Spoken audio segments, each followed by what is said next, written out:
pesadas, pero hay que entender, o sea, la diálisis no Pero la diálisis. no entender.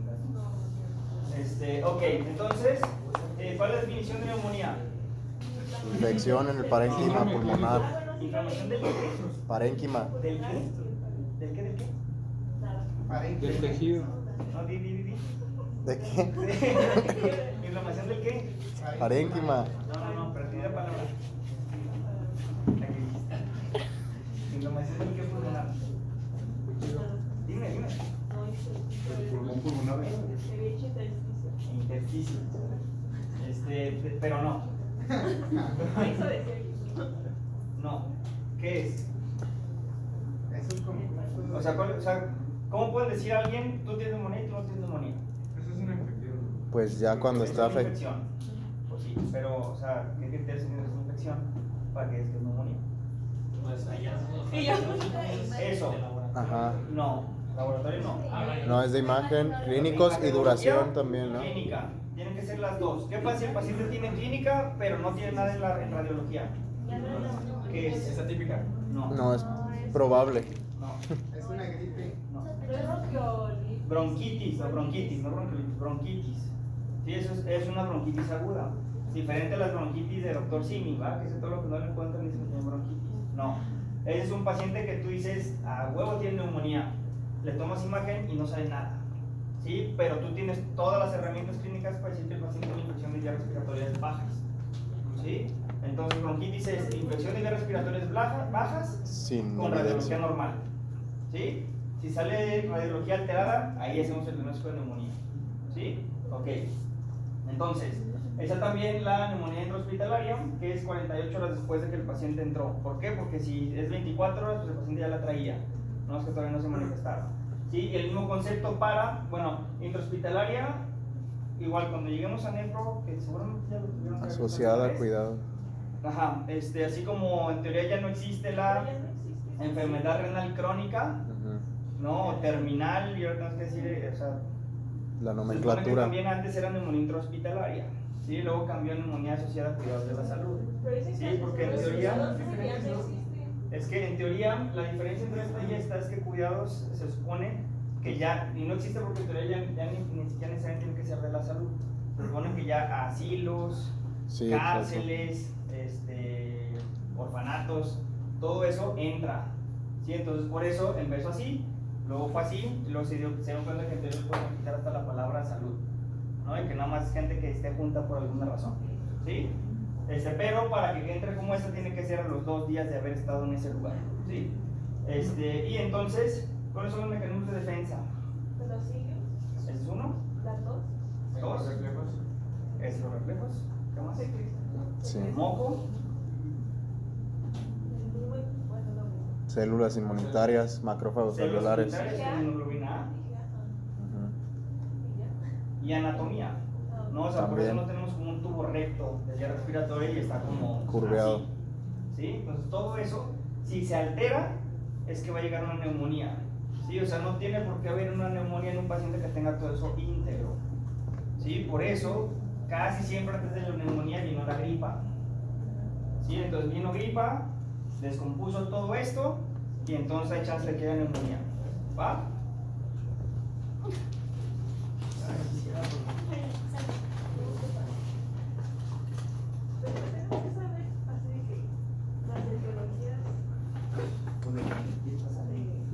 No, pero las de que las bacterias Hay que tener idea. Clamidia, pitachi. O sea, no sé de qué H influenza en el Sí. Y eso está para pneumonia normal.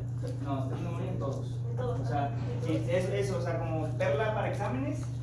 Si les preguntan qué uso más común de neumonía en la población que ustedes quieran, Neumococo. siempre neumococo. O sea, si el neumococo está, esa es la respuesta. Menos en el poco. No, también neumococo. Ah, de mi tía.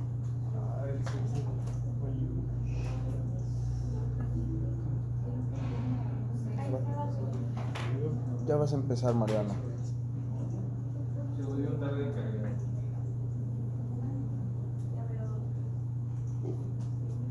Está indispuesta la compra. Ahí está.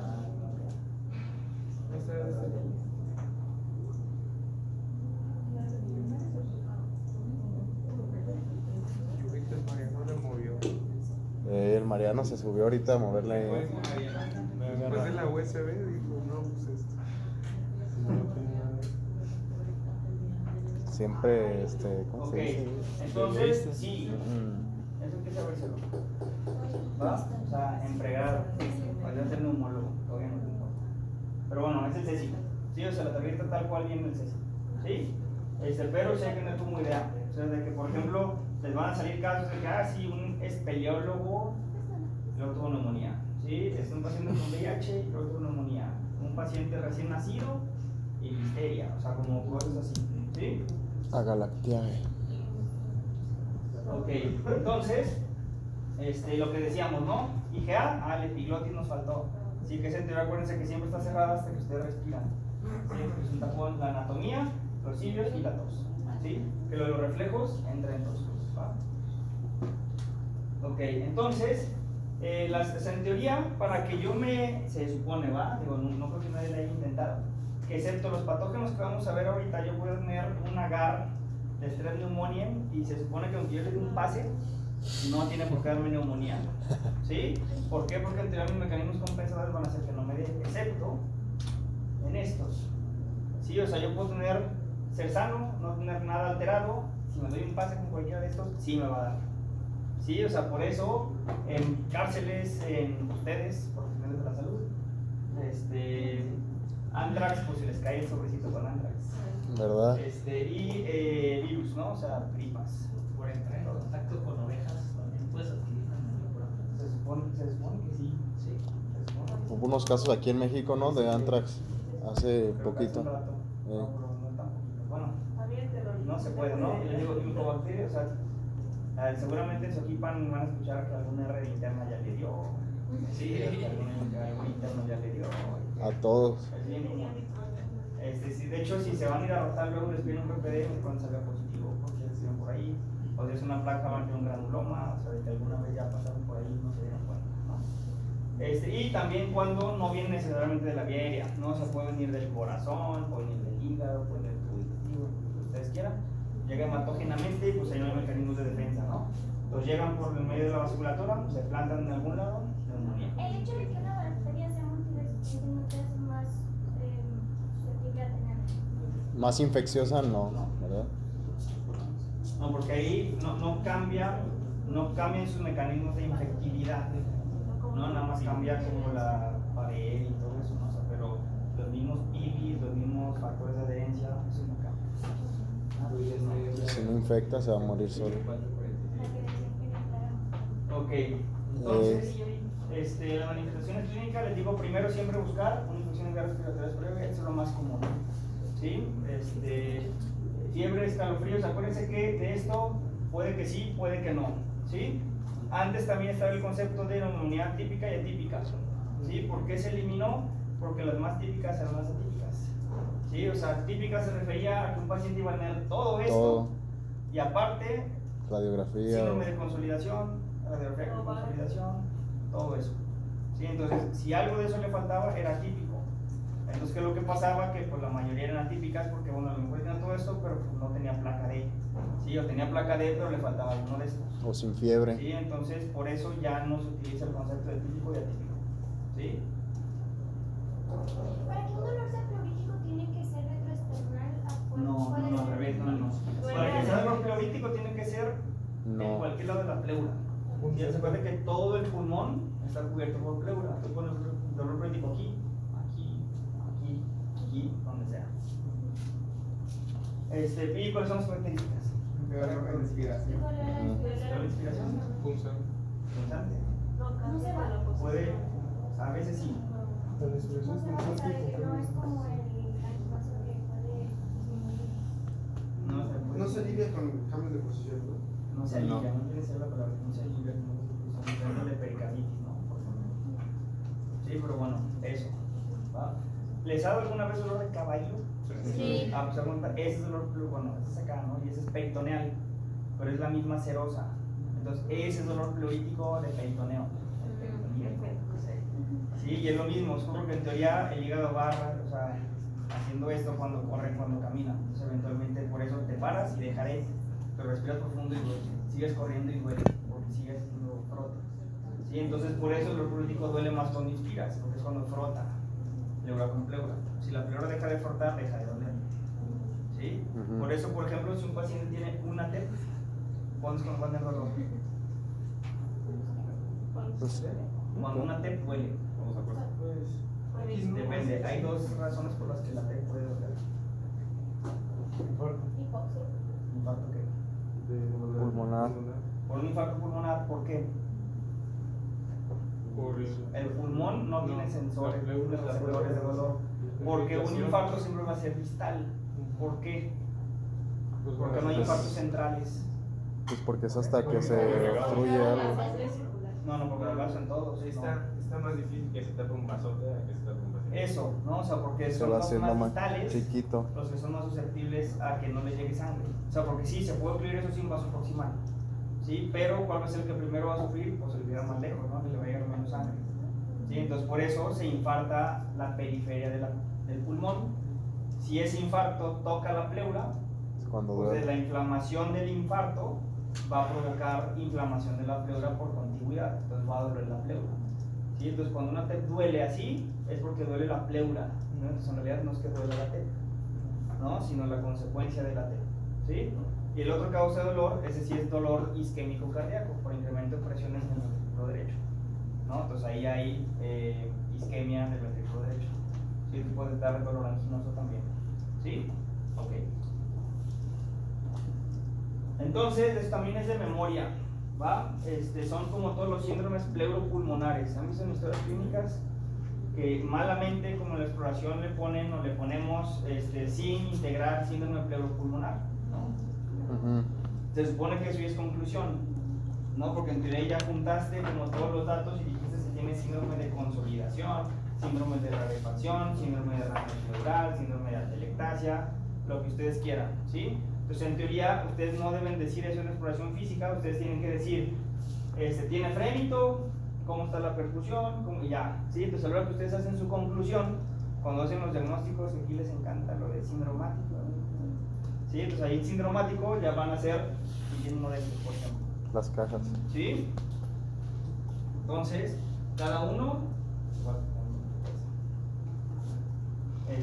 cada uno tiene como sus características a la exploración física, ¿sí? Entonces, en teoría, ya tomando en cuenta todos esos datos, ustedes dicen si el paciente tiene síndrome de qué, ¿sí? Pero les digo, eso está la conclusión, no en la exploración, ¿sí?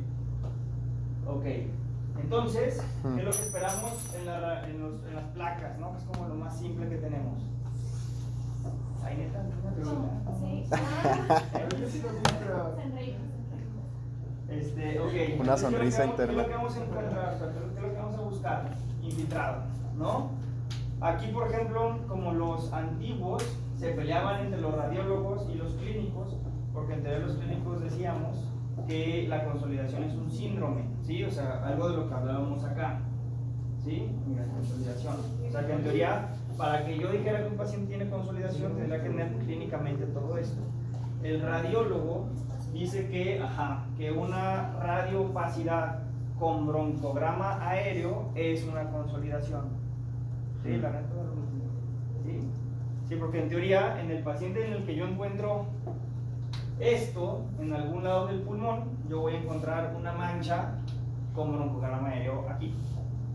¿Sí? Entonces es lo mismo. ¿Va? Una vez nos dijo la doctora Natalia que no dijéramos con usted que Ah, por eso, ¿no? Entonces, pero es eso, ¿sí? O sea, ¿por qué en teoría uno es clínico y otro radiológico? Es lo mismo, ¿sí? Va.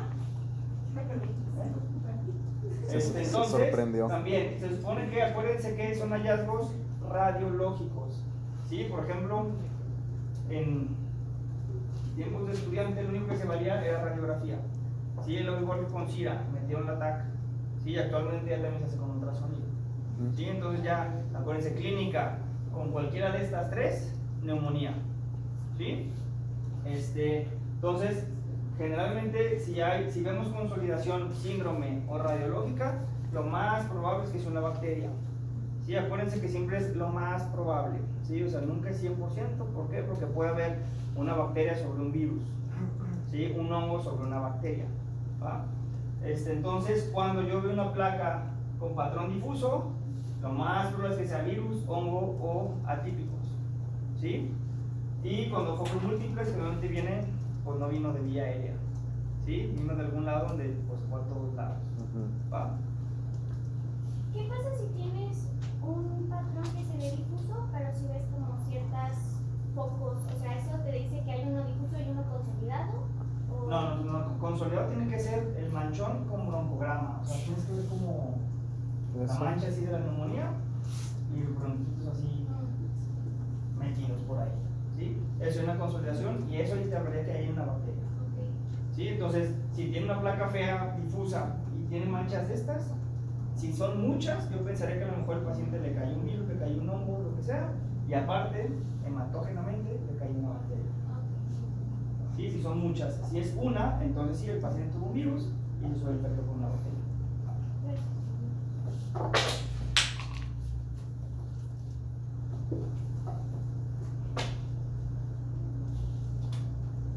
Ok, entonces, ¿qué es lo que yo espero? Que no necesariamente leucocitosis. Acuérdense que si es virus puede haber linfocitosis o linfopenia. Generalmente cuando es bacteriano, dije virus, ¿no? Sí, dijo virus. Cuando bacteria va a haber neutrófilos, va a haber bandas, ¿no? O sea, dependiendo también mucho. Si es TB puede haber monos, ¿no? O sea, si hay helmintos o parásitos que va a haber. Eosinófilos. Eosinófilos, ¿no? Entonces, depende mucho de la VH, pudiera ser, acuérdense, no necesariamente. Hiperbilirrubinemia, ¿no? Cuando ya también hay hígado de congestión, también secundario a lo mejor atrofia, lo que sea. Aquí también ya habla más de inflamación cuando hay más ALT que AST, cuando las son elevadas. Y cuando hay LDH incrementada, yo puedo empezar a escuchar neumocitis o histoplasma, ¿sí? ¿En quiénes? Pues obviamente en el paciente inmunosuprimido, en el paciente que se mete a cuevas, por ejemplo. En hiperbilirubinemia, o sea, ¿usted pensaría que está inmunizando o que se lleva? No, o sea, es que, no, o sea, para yo pensar en hemólisis, tienen que ser varias cosas, ¿no? O sea, no nada más hiperbilirubinemia.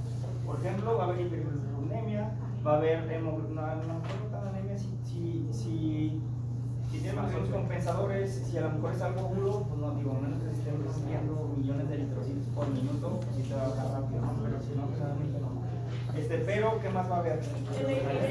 La ictericia. Eso, depende de qué tipo de bilis, ¿no? O sea, si es directa o indirecta, ¿qué más? Hemoglobina libre en orina, ¿no? Aptoglobina, o sea, que hay varias cosas. Muchas más. Y por lo general, acuérdense procalcitonina, reactante de fase agudo, más relacionado a infección bacteriana, ¿sí? ¿Qué otra cosa? Por ejemplo, Proteína C. importante, no, eleva la proca, que no sea infección bacteriana. Cáncer. Cáncer, ¿qué más? La bomba de circulación extracorpórea de los pacientes recién operados de cáncer. COVID también eleva mucho el LDH, ¿no? Cifras muy... Sí, es que esto es bien inespecífico, ¿no? O sea, LDH nada más, ¿de qué habla el LDH?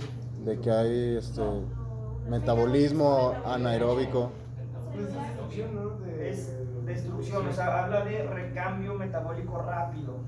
¿Sí? Entonces, LDH alta puede ser una infección severa, puede ser leucemia, linfoma, cáncer, mucho ejercicio, ¿no? Entonces... Algo o sea, con alto metabolismo. Exacto. Sí, entonces cualquier cosa que provoque eso va a elevar el LDH, por eso todo eso es bien específico, ¿sí? O sea, por eso la definición en ningún lado aparece en laboratorio, ¿sí? Y entonces, importante, casi siempre, o sea, ¿a qué paciente vamos a pedir microbiología? Para que le dieron un tratamiento y a pesar de eso no. Ok, ese es uno. Ajá, mientras Ok, entonces, das. o sea, si el paciente es de bajo riesgo, va a ser tratamiento empírico, ¿sí? Si el paciente es de alto riesgo, entonces sí pido esputo, aparte de empezar el empírico para tratamiento. luego hacer el ajuste. En paciente inmunosuprimido también, ¿no? Empírico, pero como quiera pido expectoración. ¿Qué más? El paciente que ya estuvo tratado antes, Entonces, ¿sí? Los recurrentes. En infecciones hospitalarias también, ¿no? En contexto de epidemias o pandemias. ¿Ok? Sí, entonces en esos casos voy a pedirlo. ¿Qué es lo que, o sea, qué es importante? ¿O cuál es el primer pero del esputo? Que el vasito esté No, No se da cuenta última. Eso, o sea, que la parte más puerca que tenemos en el cuerpo es la boca. Tiene que ser profunda Sí, la... entonces, muy probablemente la muestra va a estar contaminada de patógenos que viven. Bueno, ¿qué son patógenos? Tenemos conocidos patógenos que son colonizantes de la boca. ¿Sí? Entonces, como yo sé que lo que estoy viendo en el esputo, si es algo patógeno, tiene que cumplir como estas características. ¿Sí? Tiene que ser una muestra inflamatoria. ¿Sí? O sea, que aparte de la bacteria o lo que sea, tiene que tener leucos. ¿Sí? ¿Por qué? Porque si nada más hay bacteria pero no hay inflamación, quiere decir que no es infeccioso. Es ¿Sí? contaminación. Entonces, tiene que haber células inflamatorias. Tiene que no haber células epiteliales. Acuérdense que todo el epitelio respiratorio alto está lleno de células epiteliales. Entonces, si el esputo trae células epiteliales, quiere decir que viene de boca o laringe o faringe. Entonces, no va a servir. ¿Sí? Entonces, tiene que tener este, no tener este, y ya si tiene bacterias o no bacterias, es lo de menos. ¿Sí? Generalmente cuando tiene bacterias, el paciente supongamos que sí tiene neumonía, ¿no? Y sale muestra inflamatoria, no tiene células epiteliales, pero no tiene bacterias, a pesar de que yo estoy seguro que tiene neumonía, lo más pues que sí tenga, pero que no crecieron o no las vi en el microscopio. ¿Cuáles van a ser esas? Estas. ¿Sí? O sea, esas son bacterias que no se ven ahí. Que no voy a ver en un gramo. Ok. ¿Sí? O que a lo mejor ni siquiera crecen tan fácil en un cultivo. ¿Sí? O sea, que necesito cultivos especiales. ¿Sí? Importante, como todas las muestras en micro, en teoría las tenemos que tomar antes de la primera dosis de antibiótico. ¿Sí? ¿Por qué? Porque a lo mejor yo negativizo. ¿Sí? Acuérdense, en todas las guías de infecto viene tratar de tener el cultivo primero, pero no retrasar la primera dosis de antibiótico por esperar el cultivo. ¿Sí? O sea, la clásica de hospital público, que el paciente llegó el domingo, entonces pues no hay quien procese la muestra, entonces pues no voy a esperar hasta el lunes para empezarlo a tratar. No, ni modo. ¿Sí? Lo tratas aunque ya no tengas luego microbiología. ¿Sí? No debería pasar, pero México, ¿no? Entonces, en teoría, el GRAM todavía puede llegar a servir 6 horas después del inicio de antibióticos, el grado de expectoración. Y el cultivo, en teoría, hasta 18 horas de la primera dosis de antibiótico. Después de estas horas, aquí baja la sensibilidad de cada uno, conforme va pasando el tiempo después de la primera dosis de antibiótico. A partir de las 6 y de las 18 ya ni lo tomes. ¿Sí? Y también cuando ya vimos que no creció nada acá, el paciente tiene factores de riesgo. Tengo una pregunta. ¿Es pregunta seria? Sí, aquí meten mucho lo que se llaman BAT, pero tienen que meter 3 seriados. Ok. En ese caso, ¿no influye el antibiótico? No, porque, o sea, VAR es para TB. Para O sea, es una tuberculosis. infección más que bacilo ácido alcohol resistente. ¿Sí? Entonces ahí es TB. La TB no se cura con 3 de antibiótico. ¿Sí? Entonces si el paciente es bacilífero, ¿no? Entonces va a seguir teniendo bacilos positivo. a semanas. ¿Sí? Entonces no pasa nada. Ok, entonces para los que yo juro que el paciente tiene factores de riesgo, no se acuerda, etcétera, está inmunosuprimido y yo sospecho de una de estas, entonces ya pido pruebas especiales, que son estas. ¿Sí? ELISA para esto, PCR para este. ¿Sí? Ahorita, por ejemplo, ya a este ya son 16 porque ya revelaron COVID. O por lo menos estos laboratorios en Guadalajara, que es en el país, ¿no? Que tú tienes un panel pilar respiratorio que cuesta como 15,000 pesos y te da como 16 virus y ya te pone que ausente, presente. ¿Puedes buscar, bueno, la verdad, o sea, si quieres de uno solo te vas mejor a... Bueno, no, si puedes pedir un PCR de un virus en específico. Sí. Sí. Generalmente no lo pides porque en teoría, como que ya se va a quedar solo. ¿No? Excepto en el paciente inmunosuprimido, el paciente de alto riesgo, dice, bueno, ahí sí quiero saber qué es, ¿no? Sí, acuérdense que también si ustedes eventualmente quieren tratar un virus, idealmente tiene que ser unas 48 horas, si no ya para qué.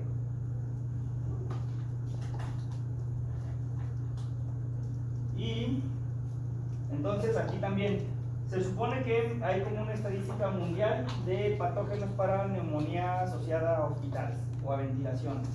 Aquí en teoría esto no importa tanto, depende más de la microbiología del hospital donde estás trabajando para ver cuáles son los patógenos. ¿Sí? Entonces en teoría si yo tengo un paciente por una apendicitis, ¿no? Bueno, no, porque se va rápido. Un paciente por lo que quiera que ya duró más de 48 horas hospitalizado y hace neumonía, en teoría lo primero que tengo que hacer es ir a Bacter del hospital donde estoy, a Bacter del Zanja, para ver ahí cuál es la incidencia de qué patógeno es el más común, por ejemplo, para neumonía hospitalaria, ¿no? Y mi tratamiento empírico dirigido hacia ahí. ¿Sí? O sea, más que como la estadística mundial. ¿Sí? ¿sí? Porque va a ser diferente la flora, por ejemplo, de Tequipan, a la de Zazuira, a la de Puerto Hierro, a la de Civil. ¿Sí? Y entonces, tratamiento. ¿Qué es lo más importante del tratamiento de neumonía? Decidir si el paciente está para tratarlo en casa. No sé si.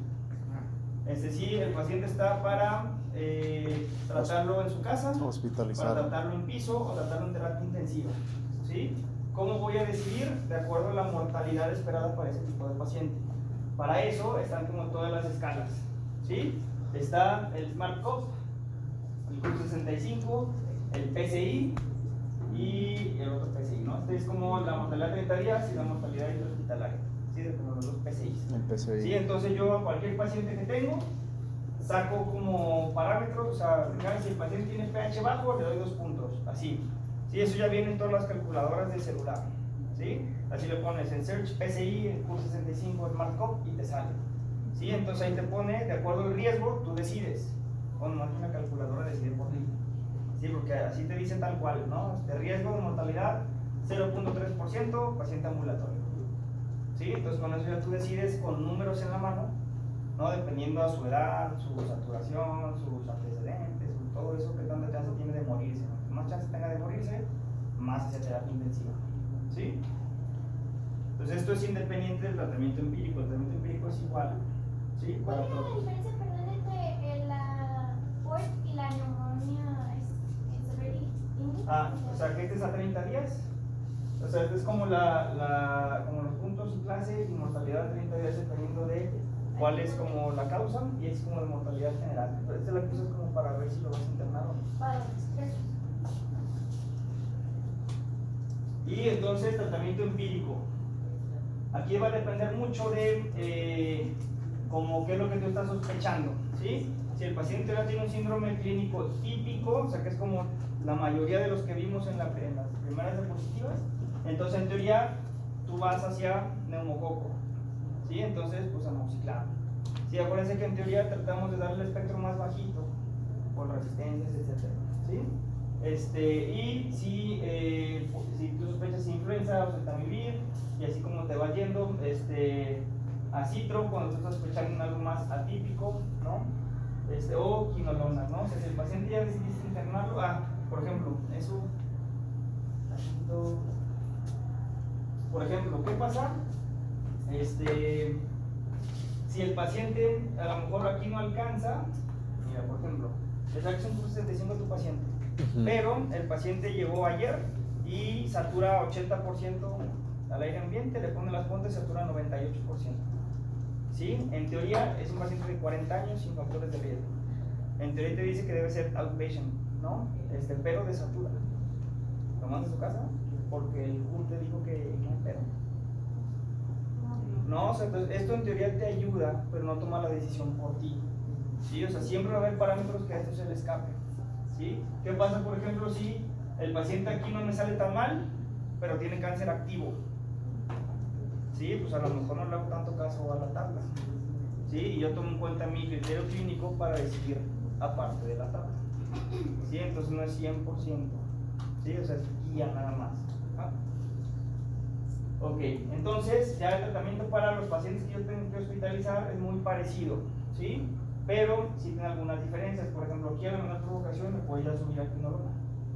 ¿Sí? Aquí también, eso igual, no viene en los libros porque en teoría no le haces tanto caso, pero si alguno de ustedes va a hacer medicina privada, sí es bien importante.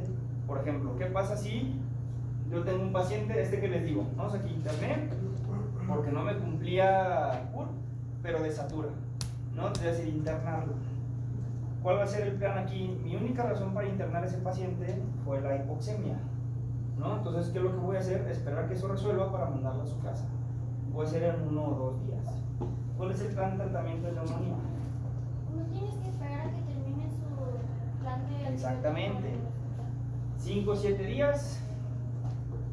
5 o 7 días. Sí, o sea, casi todos los pacientes que son, o sea, que están como para neumonía que la comunidad son 5 a 7 días. Sí, entonces yo no puedo justificarle a mi paciente de 40 años sin factores de riesgo que nada más que por hipoxemia, que lo voy a dejar una semana, aunque el paciente sienta todo para el día siguiente. Sí, entonces tengo que tomar en cuenta qué es lo que voy a hacer con mi paciente después. ¿sí? Entonces eventualmente tienen que saber, por ejemplo, de todas estas opciones, qué puedes transformar a vía oral sin alterar el régimen. ¿Sí? Entonces, por ejemplo, tú ya sabes eventualmente que la septria no hay más que IM. ¿Sí? Entonces, lo podemos dar con septria así, con un piquete diario. ¿Sí? Porque ahí también, por ejemplo, la septria, por ejemplo, para IB sería 1 cada 12, para IM es 1 cada 24. ¿Sí? Con un piquete diario. ¿Sí? Por ejemplo, macrólido, este sí es acitro 500 cada 12 y este es tableta. Entonces, cualquier antibiótico que se pueda dar de vía oral, aunque el paciente no haya terminado su esquema, ¿lo puedes dar de alta? Sí, por ejemplo, está este paciente que dijimos, le dejamos levofloxacino. Levofloxacino hay tomado. ¿Sí? O sea, hay tabletas de 500 y de 750. Entonces, a lo mejor mientras está de inpatient, le deja 750 cada 24 IB. ¿Sí? Pero 48 horas y al tercer día lo mandas a su casa con el mismo esquema antibiótico, pero oral. Meropenem no hay, ¿verdad? Meropenem no. O sea, lo único que hay de carbapenémicos es Invans, que es ERTA. Sí, que también se puede IM. Sí, pero los demás no. Pero en teoría, si te pasaste para carbapenémico, no está procesado. ¿Para qué lo llevas a su casa? Ajá. Entonces, también tienes que tomar en cuenta qué es lo que va a seguir de tratamiento, lo que tú decides. ¿Sí? Entonces, por ejemplo, si tú decides iniciarle amoxicilina y ácido clavulánico, eso también hay IB y oral. Se puede. ¿Sí? Acitro quedamos que sí hay. Por ejemplo, levo sí hay, moxiclo que no hay, lati no hay, oseltamivir sí hay. De hecho, segundo no vive en México. Acitro sí hay, oseltamivir sí hay. Y así, ¿no? O sea, fundamentalmente eso se te pega por eso, ¿no? Si estudias medicina, ¿no? Si estudias cirugía, no tienes que saber nada de eso, ¿no? Y carbapenémico sí no hay, ¿vale? Y entonces aquí ya cambia para los que están relacionados a hospital o relacionados a ventilador. Acuérdense, lo principal es ver cuál es la sensibilidad y cuáles son los bichos dependiendo del hospital donde estás. ¿Sí? De la terapia donde estás o del piso donde estás. ¿Sí? En teoría a eso apuntas como toda la batería. ¿Sí? Pero aquí viene más o menos qué es lo que tú esperas, qué es lo que tú das. ¿Sí? Y ya. Bien sencillo. Y entonces, ¿por qué puede ser que un paciente falle al tratamiento? O sea, ¿por qué a lo mejor ya les toca a ustedes la tercera vuelta? Porque eso también pasa, ¿no? Que el paciente llega buscándolo a usted porque ya pasó con 3 doctores antes que le dio cosas diferentes y nomás no se le quita. ¿Cuáles son las causas más comunes? Que, pues sí pensaron en neumococo o en lo más común para ese paciente, pero el antibiótico no fue bueno o la dosis no fue buena, ¿no? Se fue a lo mejor con doctor Simi. En lugar de dejarle su amoxicilina cada 8, cada 12, lo fue cada 24, ¿no? Pues ahí no va a mejorar. Que el organismo ya es resistente a esa cosa, que aquí es importante también, en teoría tenemos que tomar en cuenta la farmacodinamia y cinética del medicamento. ¿Sí? O sea, si el paciente, por ejemplo, está en una sarca, por falla cardíaca, por problema hepático y eso, tiene un volumen de distribución mayor, entonces tenemos que aumentar la dosis, ¿sí? Entonces, y eso generalmente no lo tomamos en cuenta en los obesos mórbidos. ¿Sí? ¿Por qué? Porque tiene un mayor volumen de distribución. Que es un viejito y que pues depende que vaya el nieto a darle la pastilla, entonces pues a lo mejor no vive en esos 3 días porque dieron la primera y no se la volvió nada. Pasa en México, ¿no? La infección loculada, ¿sí? O sea, si por ejemplo el paciente tiene un absceso, para hacer eso nunca levantan el antibiótico. ¿Sí? Entonces tiene que drenar a fuerza, en donde sea, no más en el pulmón. Entonces, el piema es básicamente un absceso en cavidad pleural. ¿Sí? Entonces tiene que drenar. ¿Han visto un piema drenado?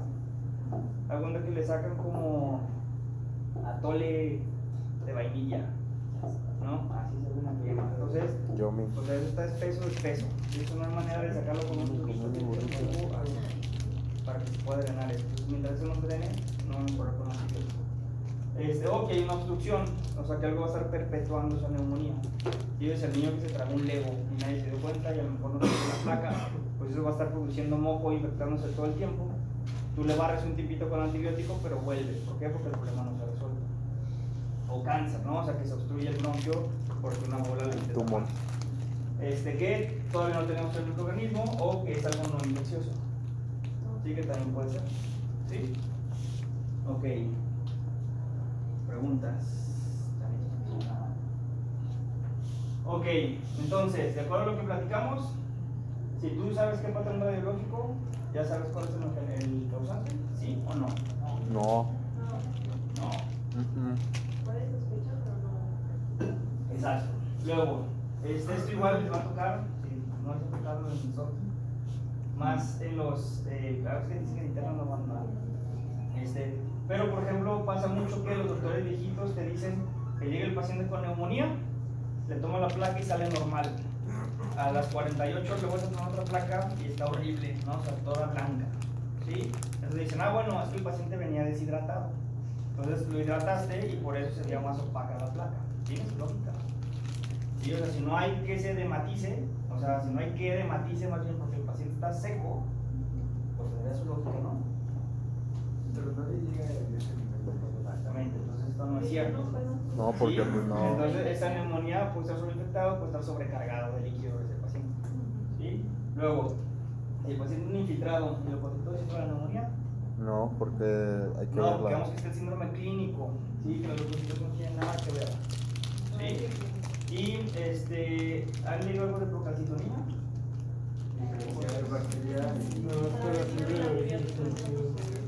Eso, ¿sirve o no sirve? Dicen que no es como claro de eso. No sé si es confiable. O Pero no sea, sirve. tomas una basal, Pero digo que inicias antibiótico-terapia y ves si baja. Y eso te indica como cierto nivel de éxito con la Respuesta al tratamiento. según no O sea, es que, o sea, sí, pero no. O sea, ¿qué pasa, por ejemplo? Tú dices a tu paciente, ¿no? Con neumonía. Le empiezas el antibiótico y tú ves a los 2-3 días que el paciente está a toda. Los doctores yo vino a mi casa porque ya no pudo. Es más una procalcitonina y está igual que el primer día. ¿Ahí qué haces? ¿A quién le crees? ¿Al paciente o a la procalcitonina? No, entonces para eso no sirve la procalcitonina. ¿No? O sea, aquí a lo que se refiere es que hay protocolos de suspender antibiótico una vez que se normalice la procalcitonina. ¿Sí? O sea que, por ejemplo, ya vimos que son tratamientos de neumonía puede ir de 5 a 10 a 15 días. ¿Sí? Entonces hay veces donde tú dices que para el día 11 ya no tiene nada inflamatorio, el paciente está como si nada, ya no fiebre, no nada, se lo suspende, no se lo suspende. Y entonces hay protocolos donde ahí les piden procalcitonina. Si está normal, se lo quitas con seguridad. Si sigue elevado, se lo quitas con los 15 días. ¿Sí? Para lo El único. problema es que eso sirve, les digo sirve, pero no sirve. Sirve porque sí se ha demostrado que en los hospitales donde tienen ese protocolo disminuyen la resistencia y los días de antibiótico-terapia de los pacientes. No sirve porque la mortalidad no cambió en ese mismo hospital. ¿Sí? O sea, los pacientes siguen muriendo igual, complicando igual, haciendo lo mismo, con y sin procalcitoninas guiando antibióticos. ¿Sí? Entonces sirve como para salud global, no sirve para el paciente. ¿Sí? Y entonces, ¿qué pasa? ¿Se acuerdan que platicamos del esputo, no? Entonces yo le tomo un esputo a alguien, no encuentro nada en el gram y el cultivo sale positivo, está fabulous. ¿Qué hago? Por más de 7, digo más de 6. ¿Cómo? O sea, la temporalidad, o no, o sea, ¿sí lo hiciste bien? Pues no sé, o Pues sea, ya, ya. llegaste a la guardia, o sea, es un paciente que recibió en urgencias le tomaron y llegó a piso. Bueno, ¿No? Entonces a los 2 días te van a reportar ya, porque esto es esputo, esto ya es cultivo. tiene Pues sí. epitelio, tiene. Nada más, si nada más sabemos eso, Sí. ¿Con clínica? está contaminada esa madre. Eso, Ujú. ¿sí? Esa muestra está contaminada. ¿Por qué? Porque Eso es- Eso, porque este es saprófito de boca, ¿no? O sea, todos tenemos Staphylococcus en boca, ¿sí? Y entonces, ¿cómo supe que no venía de por ahí? Porque aquí no hay nada. O sea, si aquí no hay bacterias, acuérdense, ¿cuál es la única manera de que yo sospeche que esta muestra está bien tomada sin haber encontrado bacterias? Con la lista de bacterias que vimos que no iban a crecer, que no se van a ver en el gram, que es este caso. Nada en el gram, pero con bastones gram negativos. ¿Sí? Entonces quiere decir que este no va a ser strep pneumoniae, no va a ser influenza, no va a ser nada de eso. Sí, va a ser uno que no va a pescar el O sea, gram inicial. la única forma de que sí fuera es que sea nada en el gram, pero en el cultivo vieras Legionella o las otras. Ajá. Ok. Sí, porque eso tú no esperas de las en el gram. Ok. Sí, o sea, aparte de lo que vimos que no tenga que ver células epiteliales, tienen que ver células inflamatorias, tienen que ver todo eso. Pero Staph aureus, o sea, también podía causar neumonía por diseminación. Ah, sí, pero aquí, o sea, creo que no lo sospechas con el Gramos después de las 6 horas. No, En la cultivo molecular, de en ese paciente, o sea, ¿por qué? O sea, ¿de qué parte es tu pregunta? De focos múltiples. Focos múltiples, ok. No eres de casa. ¿Sí? ¿Dudas? Vámonos. Vámonos pues.